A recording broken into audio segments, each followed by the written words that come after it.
Hello everyone, welcome back to the channel. In this video I wanted to demonstrate really quick how I set up a Pico FX. So if you look here on the controller, it says Peekaboo AC, even though this is actually a Pico FX unit.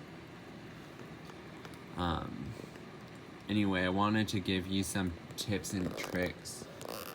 This room I have set up is not very themed. As you can see right here in the corner, I have a illuminated girandole, and I'll eventually be using this in a scare scene. As you can see, currently I have a slight ambient show set up that it flickers slightly, and I wanted to show you guys how you can program this right out of the box and how to just set it up. It's a bit tricky for me to figure out. Let me just demonstrate quick the scare scene. This is the opening scare scene on the card. You can set up whatever scare scene you like though on your computer.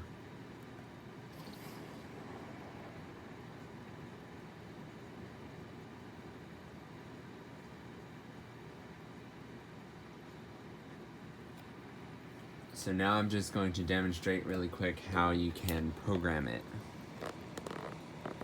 So I don't think there's really a good way to actually show the controller and me programming it at the same time as showing the lights. So basically you can have the knob set at whatever point you want prior to actually programming. And if you do not have an ambient scene programmed, the lights will just be dimmable all the time.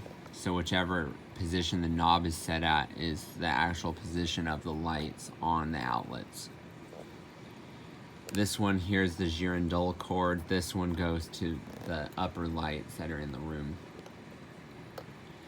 So what I figured out already that works really well is this controller is really good at doing seamless triggering. So you can have seamless connections between your ambient and your actual scare scene. But the best way to set that is to have a piece of tape like I did. So this is basically full throttle anyway, but if you wanted to, you could set it sort of partially dimmed. And anyway, what I did is I just turned this knob to this position, and no matter which scene I am programming, the girandole will be at that brightness when the scene starts and ends. So I'll just try and turn the knob back to that position after I'm done programming. And then this one here is just on full brightness for the room lights, and the only time it's affected is when you do the scare scene. And these lights here show the actual brightness output of the different outlets. To switch between programming a scare scene versus programming ambient, all you have to do is hold down on the record button and wait for the light here to start blinking.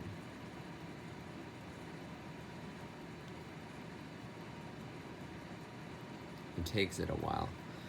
So now we've switched which one we are going to program.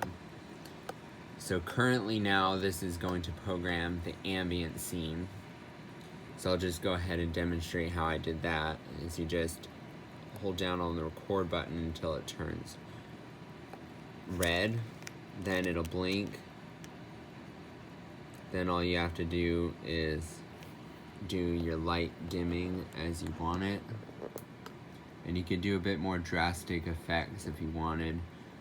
I wanted a bit more subtle flickering, but you could have it do whatever you want. And then after you're done, I just put it back to the position I want and then push record. To get it to start looping the ambient scene, you have to push the record, or tap the record button, and it'll play the scare scene. and then when it returns to ambient, it'll start looping what we programmed. So now you can see this is live feed of what we programmed. I will say these controllers are a bit different from the Peekaboo controllers, because the Peekaboo controller is almost instantaneous with the record button, and with the Peekaboo controller you can set individual.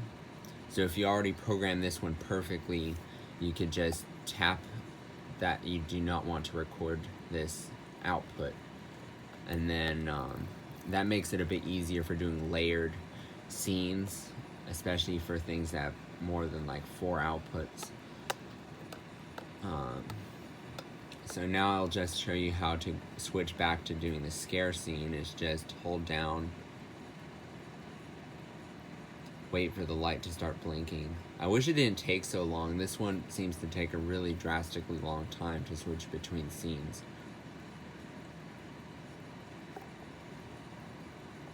And now we have to tap it again, wait for it to turn red. Then when the light stops blinking is when the scene is live.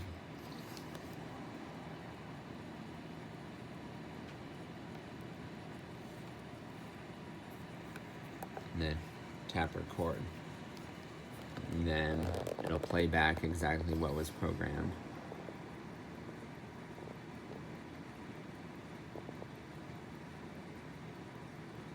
And then see, what I did is I make sure I tune it to the exact position so that when it loops to the ambient, it has a perfect crossover.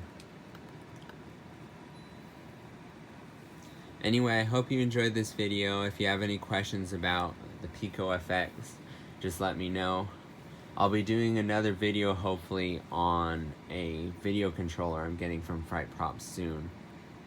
And I hope to have an entire scare scene or scare room set up. So I'm really excited to update you guys. Thanks for watching the video, and be sure to check out the other videos on my channel.